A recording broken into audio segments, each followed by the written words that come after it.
So mga ka-Wilkie and Mary, magkano nga ba ang gagastusin sa setup natin ito? Magkano nga ba ang nagastos natin sa setup natin ito? Bumili tayo ng JBL Party Box Ultimate para sa ating sound system at saka yung TCL Smart TV 50 inches television system natin at saka itong TV stand. So itong tatlo, magkano nga ba ang ginastos natin dito para magiging ganito yung home entertainment natin? So wag na nating patagalin to mga ka-Wilkie and Mary. So para sa akin napakasulit kasi talagang napakalakas at napakadagundong nitong Party Box Ultimate na sound system natin. So di natin patagalin. So magkano nga ba ang ginastos natin dito? So unang-una sa JBL Party Box Ultimate tayo kasi ito yung una nating nabili. So roughly or estimated talagang total price nito sa pagbili natin kasi naka-sale to is 67,999. Ito po yung price niya, 67,999. So plus sa shipping mga ka-Wilkie and Mary, kasi sa Manila natin to binili kasi hindi pa tayo nung time na yun is hindi pa available sa Ormoc. So pinaship natin sa kakilala natin doon.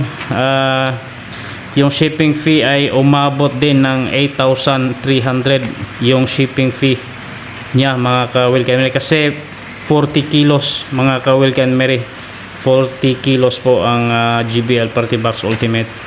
Plus kasi para safe siya sa shipping kasi mabigat siya, pina-crate natin yung pinabox natin ng kahoy mga ka-Wilkie and Mary.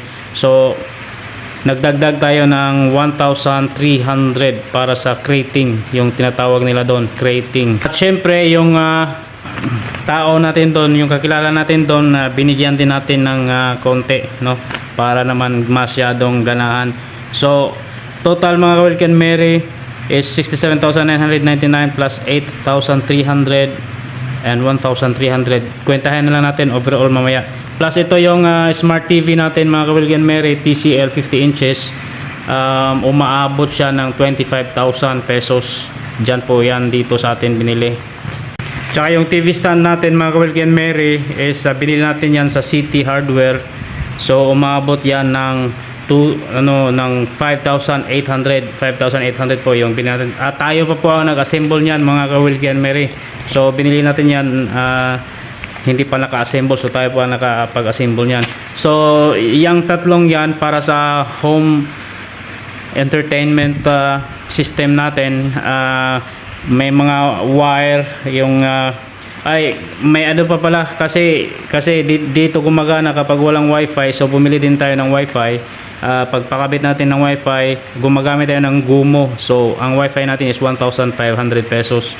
So yan po ang overall na price niya. So total mga ka-Wilkie and Mary is umabot siya ng 115,699 pesos. So sa tatlong yan lang po mga brad, at saka yung sa router, so umabot siya ng 115,699. Sulit naman mga ka-Wilkie and Mary.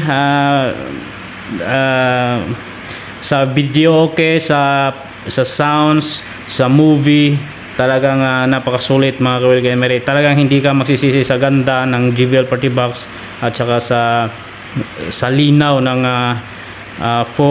8K na Smart TV. So yan lang po mga ka-Wilkie and Mary. Sana po ay may natutunan kayo ng konti kung magkano po ang nagastos natin sa sound system at home entertainment system. So hanggang dito lang po tayo mga ka-Wilkie and Mary. Huwag niyong kalimutang mag-subscribe sa ating channel Wilkie and Mary, and hanggang sa susunod po na ating video.